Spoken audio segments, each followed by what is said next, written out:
Alors, je reviens sur cette dialectique Pluton-Cérès, qui pourrait surprendre les astrologues, parce que ça me paraît des formulations plus heureuses que Jupiter-Mercure, pour toutes sortes de raisons que j'ai exposées, à commencer par le fait que Mercure n'est pas une déesse, dans la mythologie actuelle qu'on connaît, ni Hermès d'ailleurs. Donc, à mon avis, l'astrologie n'est pas obligée de suivre les astronomes, etc.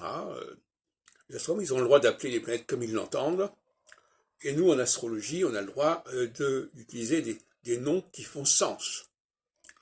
Et s'il y a des noms qui font sens, c'est bien Cérès et Pluton, puisque ça renvoie à un débat très ancien sur Cérès, qui est la déesse des moissons, qui est la déesse de la belle saison, et inversement Pluton, Hadès, qui serait le dieu de la mauvaise saison, le dieu où la nature fait défaut, et il faut trouver une solution de remplacement. Et c'est un peu ça dont il s'agit. Jupiter, la solstitialité, est un remplacement de l'équinoxialité. Quand l'équinoxialité ne fonctionne pas, il faut faire appel à la solstitialité. Et inversement d'ailleurs. Donc, ce sont deux économies différentes. L'économie équinoxiale est une économie où le soleil brille pour tout le monde, où tout le monde peut profiter à son niveau des énergies en question. C'est l'été, voilà, il fait beau, voilà.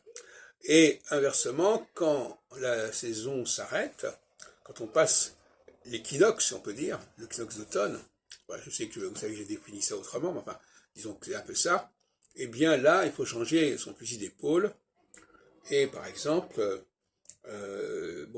même la nourriture n'est plus la même. On va tuer le cochon pour faire à la Saint-Martin, etc., pour faire des conserves, pour faire de la charcuterie, donc ça ne sera pas la même alimentation. Et puis revient le printemps, et à ce moment-là, on a à nouveau une nourriture plus naturelle, plus spontanée, plus immédiate, et ainsi de suite, et ainsi de suite.